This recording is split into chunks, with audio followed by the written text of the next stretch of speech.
Hello बच्चों, today we will do for loop. For loop में हम स्टेटमेंट्स को रिपीट करने का काम करते हैं, इसलिए इसको आइटरेशन स्टेटमेंट्स कहा जाता है। इसका सिंटैक्स देखिए, for I in range this comma this. तो ये स्टार्टिंग होता है और ये स्टॉप होता है। यहाँ पे तीन चीज़ होते हैं, स्टार्ट, स्टॉप, स्टेप। और यहाँ पे देखेंगे आप थर्ड डिजिट नहीं दी है, तो थर्ड डिजिट आपको ऑप्शनल है, अगर नहीं देते हैं तो वो वन माना जाता है, राइट। तो यहाँ पे स्टेप वन माना जाएगा। तो अगर इसका आउटपुट निकालें तो आउटपुट क्या आएगा, जो आई की वैल्यू है वो पहले 3 होगी, फिर 4 होगी और 5 नहीं होगी। क्यों? क्योंकि जो आई की वैल्यू है वो 1 लेस देन द लिमिट तक जाती है, right. So the output here will be 3, 4, right, not 5, because i की वैल्यू, जो लिमिट, स्टॉप लिमिट है उसकी एक कम होती है, right. Now second question, for I in range 3, 7। तो स्टार्टिंग 3, 4, 5 और 6। 7 नहीं होगा क्योंकि आई की वैल्यू क्या होती है, जो लिमिट, स्टॉप लिमिट है उससे एक कम तक आई की वैल्यू जाती है, और आई की वैल्यू हम प्रिंट कर रहे हैं। तो इस तरह से आई की वैल्यू पहले 3 होगी तो प्रिंट 3 हो जाएगा, 4 होगी फिर 4 हो जाएगा, 5 और देन 6। अब ये थर्ड वाला क्वेश्चन है, यहाँ पे देखेंगे आप, यहाँ पे ये स्टार्ट है, स्टॉप है और ये स्टेप है, राइट। तो स्टार्ट 3 है, स्टॉप 7 है और स्टेप 2 है। स्टेप 2 मीन्स एक एक डिजिट को हमको स्किप करना है 3 से लेके 7 के बीच में। तो यहाँ पे 3 से 7 यहाँ पे देख सकते हैं 3 और 5 आएगा, 4 और 6 नहीं आएगा। सो आउटपुट क्या हो गया, 3, 5, राइट।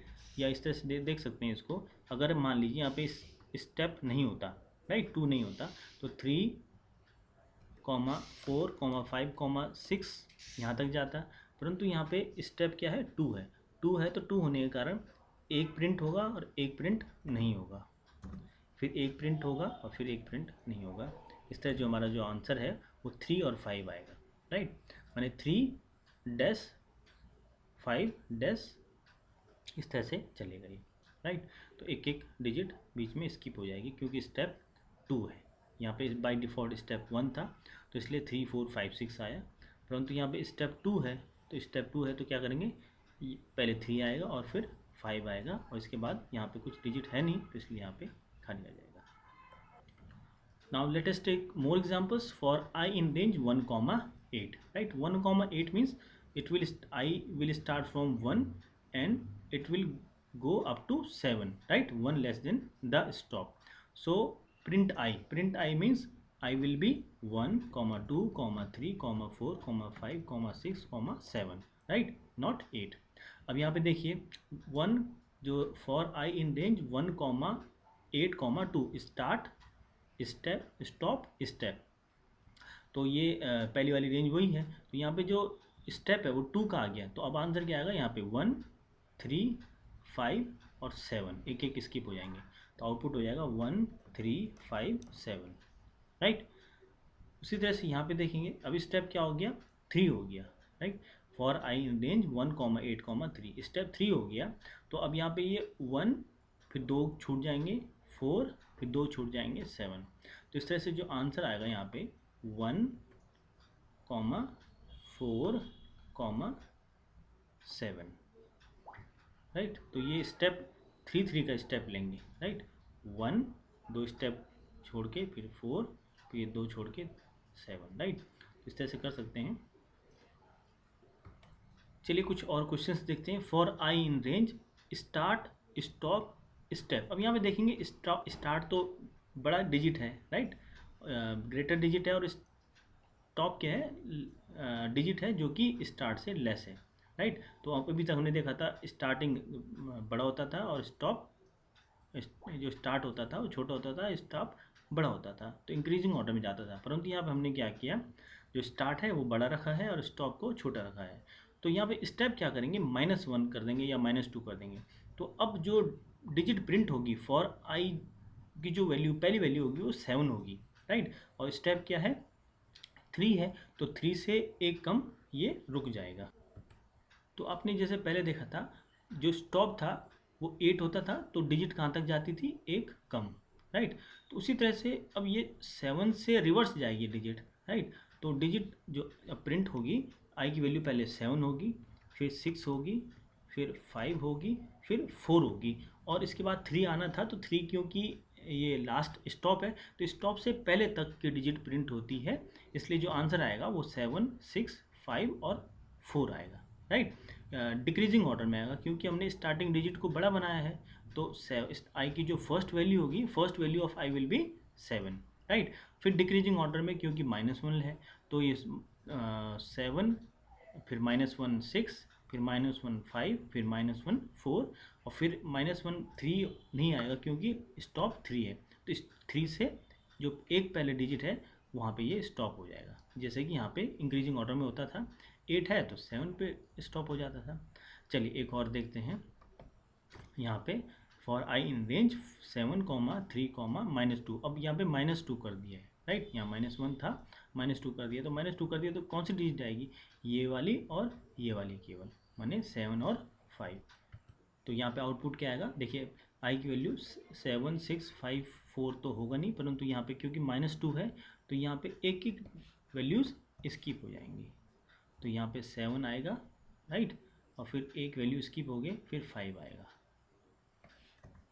और 4 क्यों नहीं आएगा, क्योंकि 4 के बाद एक स्किप करेंगे 4 को, यहाँ पे कोई वैल्यू है नहीं, इसलिए आंसर क्या होगा, केवल 7 और 5 आएगा, राइट। ध्यान से देंगे क्योंकि -2 किया था, तो -2 किया था तो 7 के बाद एक स्किप करेंगे 5, राइट, तो 7 और 5 आंसर। अब यहाँ पे हमने -3 किया स्किप, तो -3 किया तो तब क्या, देखिए अब क्या होगा, देखो पहली डिजिट तो 7 आएगी आएगी, राइट। आउटपुट में जो वैल्यू है, पहली वैल्यू 7 तो आएगी आएगी, राइट। उसके बाद हमको -3 जाना है, राइट। तो 7 हो गया, तो 1, 2, 3 यहाँ तक स्किप होगा। अब क्या आएगा 4, 7, 4 यहाँ पे आउटपुट आएगा, राइट। क्योंकि ये सेम है 7 से लेकर 3 तक, 7 से 3 तक, तो हम देख सकते हैं कि अब 7 और उसके बाद 2 वैल्यूज स्किप होंगे और फिर 4, ये आंसर आ जाएगा, राइट। तो इस तरह से -3 में 3 तक देखना है, राइट। तो 7 है तो 7, 1, 2, 3 यहाँ तक स्किप हुआ तो ये वैल्यू 4 आ गई यहाँ पे, राइट। जैसे -2 में क्या करना था, ये 7 लिया, फिर 1 और 2, 2 स्किप किया तो 5 आ गया।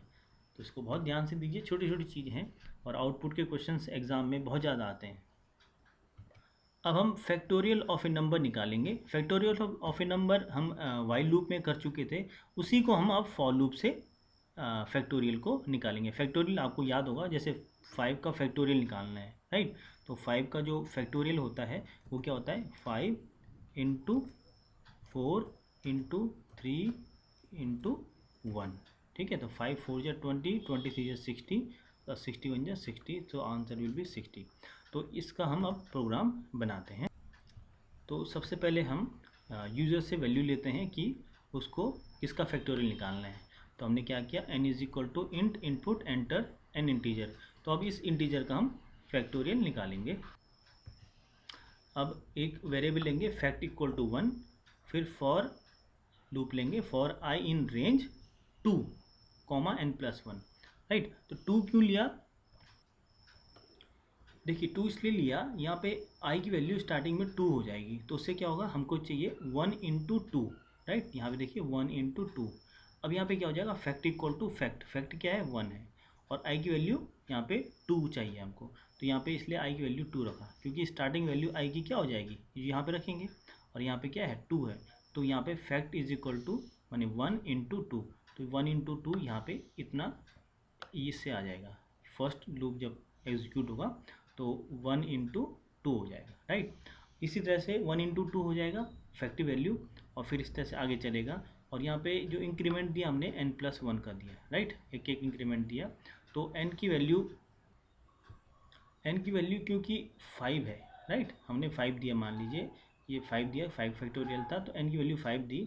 तो क्योंकि जो फॉर लूप है वो n से एक पीछे तक चलता है, जैसे यहाँ पे हमने देखा था कि हमने यहाँ पे 8 दिया फॉर आई इन रेंज 1, 8, तो 8 दिया था, तो कहाँ तक चला था फॉर लूप, 7 तक, इससे एक कम, राइट। तो अगर हम यहाँ पे 5 लिखा है, 5 का फैक्टोरियल चाहिए, तो 5 का फैक्टोरियल चाहिए, तो हम क्या करेंगे उसमें n+1 कर देंगे, क्योंकि n+1 5 है, तो यहाँ पे जब तक 6 नहीं आएगा तो वो 5 तक फॉर लूप नहीं जाएगा। अब यहाँ पे आई की वैल्यू क्या क्या हो जाएगी, आई की वैल्यू हो जाएगी 2 3 4 5, राइट। 2 3 4 5 इस तरह से आई की वैल्यू हो जाएगी, राइट। तो अगर इसको देखें तो आई की वैल्यूज़ हमारे पास आई इज इक्वल टू क्या क्या हो जाएंगी 2 3 4 5, राइट। तो आई की वैल्यू जो है फॉर आई इन रेंज 2 और n+1 क्या हो जाएगा 6, क्योंकि n मान लीजिए हमने 5 डाला तो 6, तो ये जाएगा 2 3 4 5, आई की वैल्यू ये हो गई।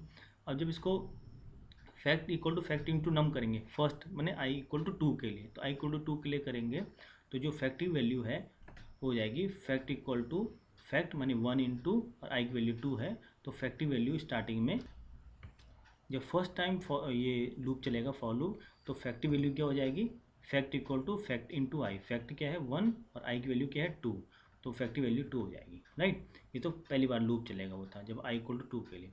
अब आई इक्वल टू 3 के लिए लूप चलेगा, राइट। तो fact equal to fact into I, तो फैक्ट जो है वो 2 हो चुका था, राइट, और आई हमारा कितना हो गया 3, तो 2 इंटू ये 2 इंटू 3, अब ये कितना हो जाएगा 6, तो नाउ अब फैक्टिव वैल्यू कितनी हो जाएगी 6, राइट। 6 हो गई। अब आई की वैल्यू 4 के लिए, राइट, आई की वैल्यू 4 के लिए ये लूप चलेगा, तो फैक्ट वैल्यू अब 6 है और आई की वैल्यू 4 है, तो 6 4 जा 24, अब यहाँ पे आ जाएगा 24, राइट, 24 आ गया, राइट। अब आई की वैल्यू 5 के लिए, तो आई की वैल्यू ये 5 हो गई, 5 इंटू फैक्ट हमारे पास 24 है, तो 24 इंटू 5, 24 इंटू 5 हो जाता है, ये हो जाता है आपका 120। तो इस तरह से 5 4 जा 20, 23 जा 60, 62 जा 120, 121 जा 120, तो ये 120 फैक्टोरियल आ गया। और इस तरह से यहाँ पे भी देखेंगे 120 हमारा फैक्टोरियल आ गया, राइट। तो इस तरह से ये फॉर लूप काम करता है, राइट। यही हमने वाइल लूप से भी किया था, बिल्कुल लॉजिक सेम है, बस यहाँ पे ये चेंज हो गया, बाकी ये वाला लॉजिक उसमें और इसमें दोनों में सेम है, राइट। वहाँ पे हमने वाइल लूप लिया था। चलिए एक और क्वेश्चन करते हैं, how many times following loop will execute. तो इस तरह के क्वेश्चंस भी एग्जाम में बहुत आते हैं कि ये लूप कितनी बार एग्जीक्यूट होगा, तो ये लूप कितनी बार एग्जीक्यूट होगा वो डिपेंड करता है इस फॉर लूप में, राइट। तो फॉर लूप जो है देखते हैं इसको कितनी बार एग्जीक्यूट होता है, तो स्टार्टिंग वैल्यू हमारी क्या है 10 है और एंडिंग वैल्यू क्या है 5 है, और स्टेप कितने को हो रहा है 5 को हो रहा है, राइट। तो पहली जो फर्स्ट वैल्यू ऑफ आई होगी वो क्या होगी हमारी 10 होगी, राइट, पहली वैल्यू 10 होगी। फिर उसमें स्टेप कितना का मिल रहा है 5 का, तो स्टेप ये दूसरी जो वैल्यू आएगी वो क्या आएगी 15 आएगी। फिर तीसरी वैल्यू जो है इस तरह से 5 का उसमें इंक्रीमेंट कर देगा 20 हो जाएगा, फिर 25 हो जाएगा, फिर 30 हो जाएगा, और इसी तरह ये वैल्यूज़ आपकी 35 और 40 और 45 इस तरह से वैल्यूज़ आ जाएंगी, राइट। लास्ट वैल्यू क्योंकि हमारी क्या है 50 है, राइट, तो 50 से एक कम वैल्यू होनी चाहिए। अगर यहाँ पे हम 5 जोड़ते हैं तो वैल्यू क्या हो जाएगी 50 हो जाएगी, तो 50 से एक कम होनी चाहिए, इसलिए ये 49 तो हो नहीं सकता क्योंकि 5 का इंक्रीमेंट देना है, तो इसलिए लास्ट वैल्यू 45 ही रहेगी। तो ये कितनी बार लूप चला 1 2 3 4 5 6 7 8, सो लूप एग्जीक्यूट 8 टाइम्स, तो यहाँ पे आपका जो आंसर आएगा वो आएगा 8 टाइम्स, राइट। चलिए ये इस तरह के क्वेश्चन भी बहुत आता है एग्जाम में, interchange for loop into while loop, ठीक है। तो एक लूप को दूसरे लूप में कन्वर्ट करने का क्वेश्चन भी बहुत आते हैं, तो इसको समझते हैं। देखिए ये फॉर लूप में है, फॉर आई इन रेंज ये दिया है स्टार्टिंग स्टार्ट स्टॉप स्टेप, तो वाइल लूप में क्या होता है जो स्टार्टिंग वैल्यू है, ठीक है, तो वो हम स्टार्टिंग में ही लिख देते हैं, तो आई इक्वल टू जो 10 है वो यहाँ लिख देते हैं। फिर वाइल लूप आता है, ठीक है, वाइल लूप में जो कंडीशन आती है वो यहाँ डाल, तो कंडीशन क्या डालेंगे आई लेस देन 26, राइट। ये क्योंकि यहाँ पे स्टॉप क्या है 26 है, तो आई लेस देन 26 डाल देंगे, राइट। ये क्लोज कर दिया और एक कोलन लगा लिया, फिर इंडेंटेशन देंगे, और यहाँ पे इसके अंदर क्या है स्टेटमेंट इस फॉर लूप के अंदर प्रिंट आई, तो यहाँ प्रिंट आई लिख देंगे, प्रिंट आई लिख देंगे, राइट। और यहाँ पे आप देखेंगे स्टेप 2 का था, ठीक है, स्टेप 2 है, तो यहाँ पे हम स्टेप 2 के लिए क्या करेंगे I is equal to I plus 2 कर सकते हैं यहाँ पे, राइट। तो इस तरह से ये फॉर लूप हमारा वाइल लूप में कन्वर्ट हो गया, ठीक है। तो ये आपका आंसर हो गया, कन्वर्ट हो गया उसका, राइट। तो ये बहुत इंपॉर्टेंट क्वेश्चन है, ये आउटपुट वाले क्वेश्चंस, राइट। ये इंटरचेंज करने वाले क्वेश्चंस, राइट। ये कितनी बार लूप चला, how many times loop execute, ये जनरली क्वेश्चंस आते ही आते हैं, आउटपुट वाले, इंटरचेंज करने वाले, और कितनी बार लूप चला, how many times loop execute, इस तरह क्वेश्चंस बहुत सारे आते हैं। तो आपको इसको ध्यान से समझ लीजिए ज़रा सा। चलिए एक और क्वेश्चन करते हैं। ये है s is equal to 0 for I in range 10 stop 50 step 10। तो इसको कन्वर्ट करने की कोशिश करते हैं। चलिए, तो सबसे पहले हम क्या करेंगे, जो ये स्टार्टिंग है फॉर आई इक्वल टू 10 और एस इक्वल टू 0, इसको यहाँ पे हम जैसे एक्स इक्वल टू 0, राइट। फिर आई इक्वल टू 0, ये एस इक्वल टू 0 और आई इक्वल टू स्टार्टिंग क्या है 10 है, सॉरी 10, ये दो हमने स्टार्टिंग कर दिया। अब वाइल लूप लगाएंगे हम लोग। अब हमने वाइल लूप लगाया और जो कंडीशन है एंड वाली कंडीशन वो इसके अंदर डाल देंगे, आई लेस देन 50, राइट। अब इसके अंदर जो भी स्टेटमेंट्स हैं वो हम इसके अंदर लिख देंगे, राइट। अब ये वाइल इस फॉर लूप के अंदर केवल ये स्टेटमेंट है, प्रिंट देखेंगे इसके बाहर है, कैसे पता चलेगा, फॉर लूप के अंदर ये जो इंडेंटेशन है, राइट, इतना ये पार्ट खाली है, इसका मतलब है फॉर लूप के अंदर केवल एक ही स्टेटमेंट है जो ये है। तो इसमें क्या डालेंगे, वाइल लूप है, वाइल लूप के अंदर ये स्टेटमेंट डाल देंगे जो ये इसके अंदर गिवन है, राइट। अब क्योंकि स्टेप 10 का है तो आई इक्वल टू आई प्लस 10 इस तरह से लिख लेंगे। इसको हम इस तरह से लिख सकते हैं, I equal to I plus 10, right. और लास्ट में प्रिंट जो भी स्टेटमेंट लिखा हुआ है वो एज इट इज़ यहाँ पे हम लिख देंगे, राइट। तो प्रिंट में हम लोग ये ब्रैकेट भी डालते हैं, तो ब्रैकेट भी डालेंगे, राइट। तो इस तरह से हमारा ये जो फॉर लूप था वो वाइल लूप में कन्वर्ट हो गया। अब ये क्वेश्चन उल्टा कर दिया उन्होंने, interchange while loop into a for loop. तो वाइल लूप में दे रखा है क्वेश्चन, फॉर लूप में कन्वर्ट करना है। तो फॉर लूप में अब देखिए, क्योंकि वाइल के साथ ये आई, तो आई तो फॉर लूप में इनिशलाइज हो जाएगा, एस नहीं हो पाएगा, तो एस इक्वल टू 0 यहाँ डाल दिया पहले, और फिर फॉर लूप ले लिया, फॉर ब्रैकेट में I, for I in range,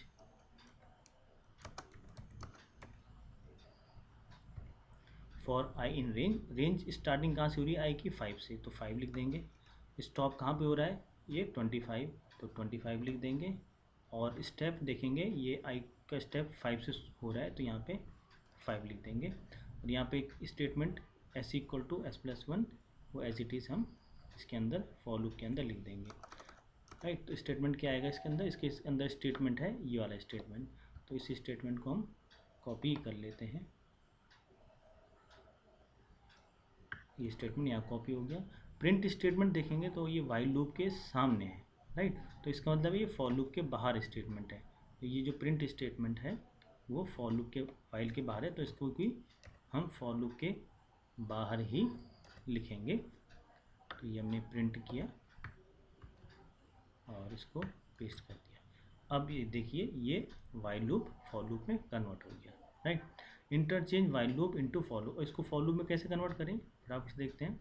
देखिए फॉर लूप में हम क्या करते हैं, for I in range, so for I in range, और इस एक्स की यहाँ पे देखिए आई के बदले एक्स लिया उन्होंने, तो यहाँ पे हम आई नहीं लेंगे, क्या लेंगे, फॉर एक्स इन रेंज आएगा। अब यहाँ पे वेरिएबल चेंज हो गया, for x in range, x की स्टार्टिंग वैल्यू क्या है 1 है, तो यहाँ पे क्या आएगा 1, कॉमा एंड क्या है 4 पे हो रहा है, राइट, इक्वल टू 4। तो यहाँ पे देखिए 4 भी आना चाहिए, तो यहाँ पे क्या लिखेंगे हम 5 लिखेंगे अब, क्योंकि 5 लिखेंगे तो 5 से एक कम 4 आ जाएगा, राइट, इसलिए यहाँ पे 5 लिखना पड़ेगा हमको स्टार्ट। और यहाँ पे इंक्रीमेंट 1 का हो रहा है, तो यहाँ पे अगर 1 लिखें तो ठीक है, ना लिखें तो वो भी चल जाएगा, 1 भी लिख सकते हैं यहाँ पे हम, ठीक है। फॉर आई इन रेंज 1, 5, 1, या अगर नहीं लिखते तो बाय डिफ़ॉल्ट 1 होता ही होता है, राइट। अब इसके अंदर दो स्टेटमेंट हैं, प्रिंट भी और इंक्रीमेंट भी। इंक्रीमेंट तो हमने यहाँ पे कर दिया है, राइट। अब प्रिंट एक्स, केवल इसके अंदर क्या हमको क्या लिखना पड़ेगा, केवल प्रिंट एक्स स्टेटमेंट इसके अंदर डालना पड़ेगा। तो ये फॉर लूप वैसे ज़्यादा कन्वीनियंट होता है as compare to while loop. तो फॉर लूप में जो 2 लाइनों ने काम कर दिया, ये जो है 4 लाइनों ने वो काम किया वाइल लूप में, तो इसलिए फॉर लूप को ज़्यादा प्रेफरेंस दी जाती है। तो आज हमने बहुत ही इंपॉर्टेंट टॉपिक डिस्कस किया, ये वाइल लूप और फॉर लूप, ये पूरे हमारे प्रोग्रामिंग की बैकबोन है, तो इसको बहुत ध्यान से समझिए। Okay, thank you very much.